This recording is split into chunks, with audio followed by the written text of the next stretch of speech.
সবার মতের ভিত্তিতেই নির্বাচন আর সংস্কার প্রস্তাব পর্যালোচনা করা হচ্ছে বলে জানিয়েছেন বিএনপি মহাসচিব মির্জা ফখরুল ইসলাম আলমগীর। একটি শক্তি ক্ষমতায় থাকার জন্য নতুন নতুন পন্থা বের করছে বলে অভিযোগ আরেক নেতা আমির খসরু মাহমুদ চৌধুরীর। বলেন, ফ্যাসিবাদের শক্তি যাতে দাঁড়াতে না পারে সেজন্য প্রস্তুত দেশের মানুষ।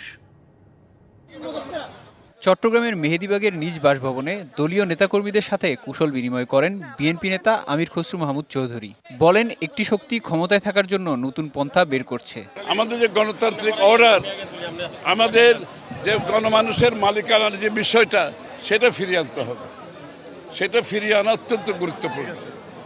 এই জন্যই আমাদের সংগ্রাম শেষ হয়নি। এদিকে ঠাকুরগাঁয়ে নেতাকর্মীদের সঙ্গে ঈদ শুভেচ্ছা বিনিময় শেষে কথা বলেন মির্জা ফখরুল ইসলাম আলমগীর। বলেন, সংস্কার প্রস্তাব পর্যালোচনা করছে বিএনপি। সবার মতের ভিত্তিতেই হবে আগামী নির্বাচন।